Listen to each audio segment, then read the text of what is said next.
نظر تو سبھی مانتے ہیں، لیکن جناب مریم کی ماں نے کون سی نظر مانی تھی اور نظر کے شرائط کیا ہیں اور کون سے لوگ دینی خدمات میں کامیاب ہوتے ہیں؟ آئیے ان سوالات کے جوابات جانتے ہیں اس ایپیسوڈ میں۔ بسم اللہ الرحمن الرحیم۔ ناظرین محترم، السلام علیکم ورحمۃ اللہ وبرکاتہ۔ سبیل قرآن کے اس قرآن بز میں ایک بار پھر آپ کو خوش آمدید کہتے ہیں۔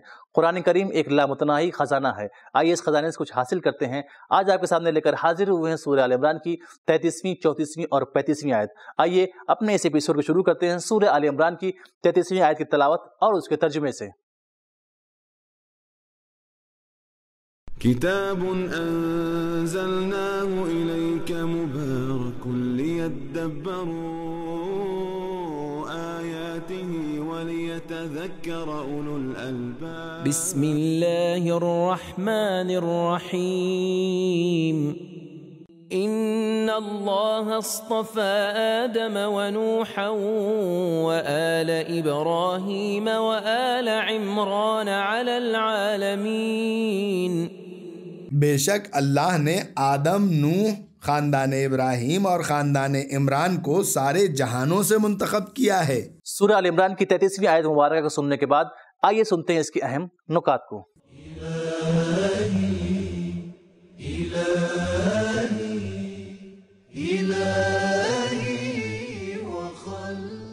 گزشتہ آیت میں رسول کی اطاعت کا حکم ہوا۔ اس آیت میں خداوند حکیم کے اس انتخاب کی وجہ بیان کی گئی ہے جو کہ دوسرے لوگوں پر ان کی برتری ہے۔ انبیاء کا انتخاب اور چناؤ وحی، علم، ایمان اور ان کی عصمت کی وجہ سے ہے۔ اس آیت میں ان اللہ اصطفیٰ ذریتن کے بارے میں امام محمد باقر علیہ السلام فرماتے ہیں، ہم انہی چنے ہوئے اور بچی ہوئی اطرت کے افراد ہیں۔ تفسیر عیاشی جلد 1 صفحہ 168۔ سورہ آل عمران کی 33ویں آیت کے نکات سننے کے بعد آئیے جان لیتے ہیں اس کے اہم پیغامات کو بھی۔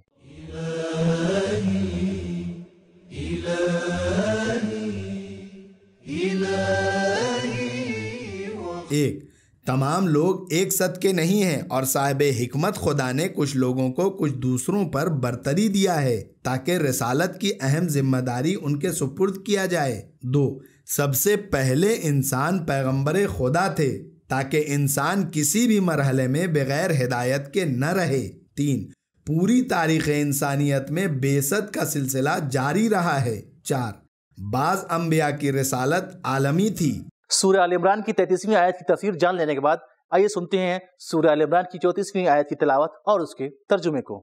ذریۃ بعضها من بعض واللہ سمیع علیم۔ وہ ایسی اولاد اور خاندان تھے جنہوں نے طہارت، تقوی اور فضیلت کو ایک دوسرے سے حاصل کی تھی، اور خداوند عالم بہت سننے والا و جاننے والا ہے۔ اس آیت میں بھی بندگان خدا کے لیے کچھ اہم پیغامات پوشیدہ ہیں، آئیے جان لیتے ہیں ان اہم پیغامات کو۔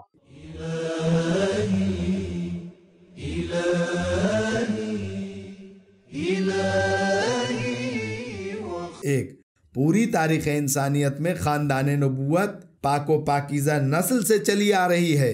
دو، بعض خصوصیات اور اقدار وراثت کے طور پر بھی منتقل ہوتی ہیں۔ تین، اللہ تعالیٰ اپنے منتخب افراد کے گفتار اور کردار پر بھی نظر رکھتا ہے۔ اس ایپیسوڈ کی آخری آیت یعنی سورہ آل عمران کی 35ویں آیت کی تلاوت اور اس کے ترجمے کو سنتے ہیں۔ اذ قالت امرأة عمران رب انی نذرت لك ما في بطنی محررا فتقبل منی انك انت السمیع العلیم۔ اس وقت کو یاد کرو جب عمران کی بیوی نے کہا، پروردگارا، یقیناً میں نے تیرے لیے نذر کی ہے کہ جو کچھ میرے شکم میں ہے تیرے گھر کی خدمت کے لیے آزاد ہو، اس کے ذمے کوئی اور فرض نہ سونپوں تاکہ وہ اپنا سارا وقت بیت المقدس کی خدمت کے لیے صرف کرے، پس تو مجھ سے قبول فرما، بے شک تو سننے والا اور جاننے والا ہے۔ اس ایپیسوڈ کی آخری آیت کی کچھ اہم نکات کو بھی جان لیتے ہیں۔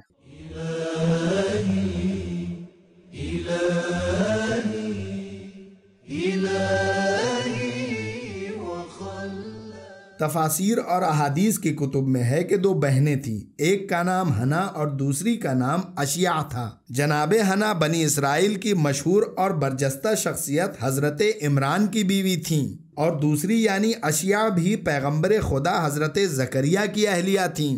وہ دونوں ہی بہنیں بے اولاد تھیں۔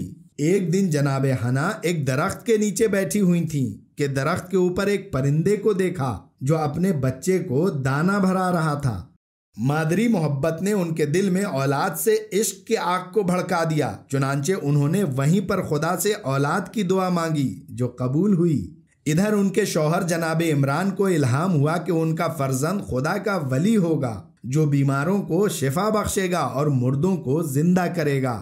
جب جناب حنا نے اپنے اندر آثار حمل ملاحظہ کیے تو پیش گوئی کے طور پر کہنے لگیں کہ جو بچہ غیر معمولی کام انجام دے گا وہ یقیناً بیٹا ہوگا۔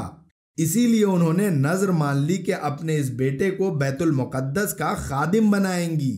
لیکن جو ہی نومولود نے دنیا میں پہلا قدم رکھا تو معلوم ہوا کہ وہ جناب مریم سلام اللہ علیہا بیٹی ہیں۔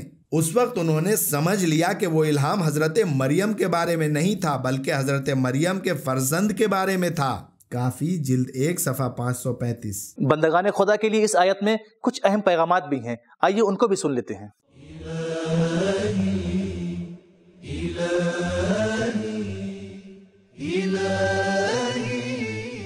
1.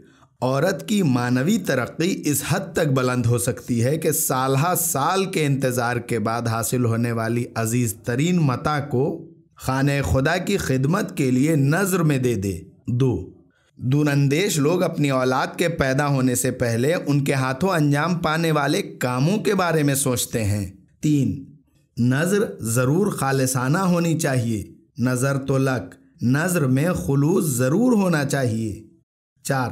مسجد کی خدمت اس قدر اہمیت اور قدر و قیمت کی حامل ہے کہ اولیاء اللہ اپنی عزیز ترین متاع یعنی اولاد کو اس کے پیدا ہونے سے پہلے ہی مسجد کی خدمت کے لیے نذر میں دے دیتے ہیں۔ 5. نذر کا موضوع ادیان الہی میں بہت پرانی تاریخ کا حامل ہے۔ 6. ماں بھی اپنی اولاد پر ایک طرح سے ولایت رکھتی ہے۔ 7. اولاد سے ہاتھ اٹھا لینے اور خدا کی طرف سے انتخاب ہونے میں کوئی رابطہ ہے۔ 8. وہی لوگ دینی خدمات میں زیادہ کامیاب ہیں جو اپنے تمام وجود کو اس کی خدمت کے لیے وقف کر دیتے ہیں، نہ کہ زندگی کے کچھ حصے کو۔ 9. اولاد کا ماں کی خدمت کرنا ماں کا فطری حق ہے جو کہ قابل معافی ہے۔ 10. اگرچہ تم اپنی عزیز ترین اور محبوب ترین چیز کو راہ خدا میں دے رہے ہو، پھر بھی بارگاہ خداوندی میں اس کے مقبول ہونے کے بارے میں فکر کرو۔